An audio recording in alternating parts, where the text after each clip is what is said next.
Good afternoon. Welcome back to Passionate World Talk Radio, a wholly owned subsidiary of Global Media Network LLC. Educate, enlighten, and entertain. And today, on Lest We Forget Historical, we are going to ask the question, what is the economic index? You hear it bandied around all the time, and yet nobody apparently really seems to want to know, what is it? What does it do? Why do we need it? Why should we pay attention? So I did some delving into it. And the first thing I can tell you is that it's a statistical measure of change in a represent group of individual data points. Okay, sure, goobly glob. So what does that mean in English precisely? Well, there are several types of economic indexes, including one, a composite index of leading indicators, which combines 10 components designed to forecast the upcoming performance of the U.S. economy. All right, I can believe that. Two, weekly economic index, which provides a signal of the state of the U.S. economy based on data available at a daily or weekly frequencies.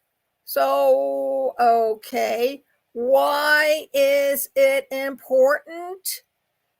Well, because it's a statistic that helps measure a change on a group of data that's collected. And the data may be derived from any number of sources, including company performance, prices, productivity, and, you named it, employment. Economic indexes track economic health from different perspectives. Examples include the Consumer Price Index, which measures changes in retail prices paid by you, the consumer, and the Cost of Living Index, which measures the relative cost of living over time. Influential global financial indicators, such as the Global Dow and the NASDAQ composite, track the performance of selected large and powerful companies in order to evaluate and predict economic trends. The Dow Jones Industrial Average and the S&P 500 primarily track U.S. markets, though some legacy international companies are included. The Consumer Price Index tracks the variation in prices for different consumer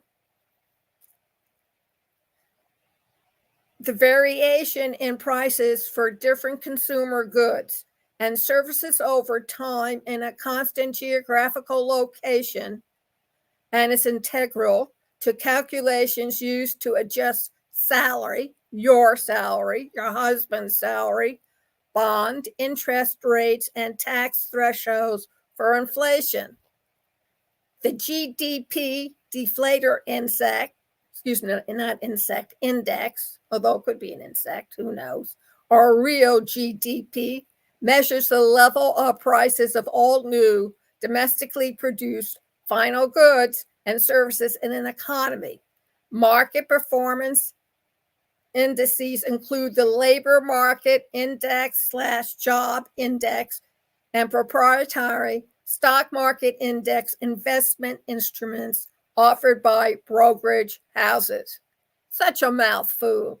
Some display market variations. For example, The Economist provides a Big Mac index that expresses the adjusted cost of a globally ambiguous Big Mac as a percentage over or under the cost of a Big Mac in the US in USD. Such can be used to help forecast currency values. An index number is an economic data figure reflecting price or quantity compared with a standard or base value. The base usually equals 100, and the index number is usually expressed as 100 times the ratio to the base value. For example, if a commodity costs twice as much in 1970 as it did in 1960, its index number would be 200 relative to 1960. Index numbers are used especially to compare business activity, the cost of living, and enjoyment. They enable economists to reduce unwieldy business data into easily understood terms. In contrast to a cost of living index based on the true but unknown utility function, a superlative index number is an index number that can be calculated. Thus, superlative index numbers are used to provide a fairly close approximation to the underlying cost of living index in a wide range of circumstances. Some indexes are not time series. Spatial indexes summarize real estate prices or toxins in the environment or availability of services across geographic locations. Indexes may also be used to summarize comparisons between distributions of data within categories. For example, purchasing power parity comparison of currencies are often constructed with indexes. There is a substantial body of economic analysis concerning the construction of index numbers, desirable properties of index numbers, and the relationship between index numbers and economic theory. A number indicating a change in magnitude as of price, wage, employment, or production shifts relate to the magnitude at a specified point, usually taken as 100. So what is the index number? Well, an index number is the term used by economists to describe the limitation of statistical indexing when used as a measurement for cost of living increases. For example, the Consumer Price Index, a reference year's, quote, market basket, unquote, is assigned an index number of 100 in 2019. If a market basket price is 55 and the basket were to double the following year in 2020, then the index would rise to 200. This is done by performing a simple calculation. Divide the new year market basket price by the reference year, otherwise known as the base year, price, and subsequently multiply the quotient by 100. While the CPI is a conventional method to measure inflation, it doesn't express how price changes directly after all consumer purchases of goods and services. It either understates or overstates cost of living increases. This is the limitation of the CPI that is described as the index number problem. There is no, theoretically, ideal solution to this problem. In practice, for retail price, the basket of goods is updated incrementally every few years to reflect changes. The fact remains that many economic indicators taken over the long term are not really like-for-like comparisons, and this is an issue taken into account by researchers in economic history. So what do you need to know? The economic index measures everything that affects you and your pocketbook and your standard of living. Employment, salary, purchase of goods and services, you're the consumer.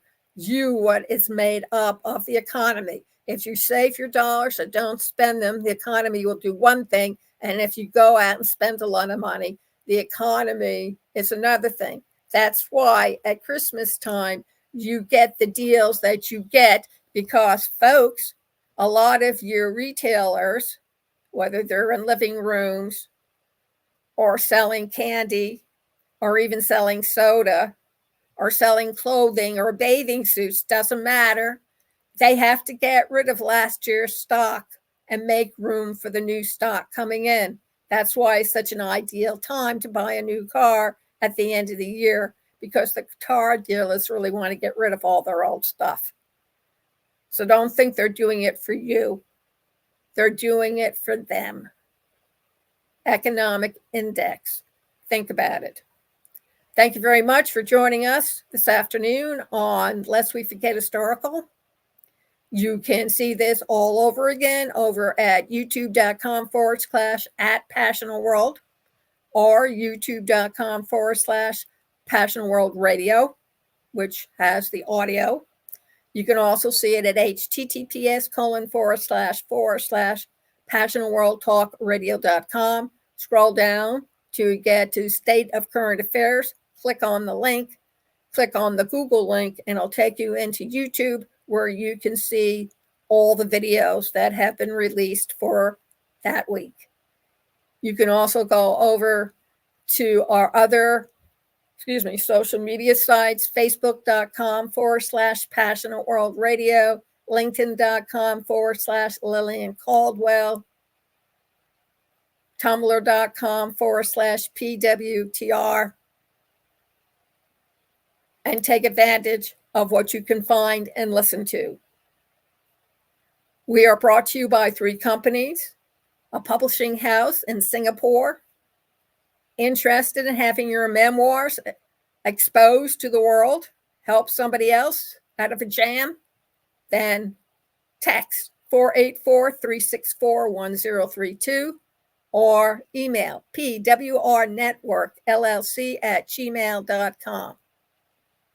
Also brought to you by Ruby.ai, the Flex company. Interested? It's a no-brainer. It's innovative. And try it. You'll adore it. http://AIwithlillian.com. Go take the demo. Sign up for a monthly subscription. The more you invest, the more you get out of it. Great thinking. And the obstacles of podcasting. Go over to https://education.passionateworldtalkradio.com/masterclass. Bring a friend. One price for 2. 2 months, 1 hour, 5 days a week. Anybody from middle school all the way up to a great-grandmother or grandfather. The world of podcasting and AI are here.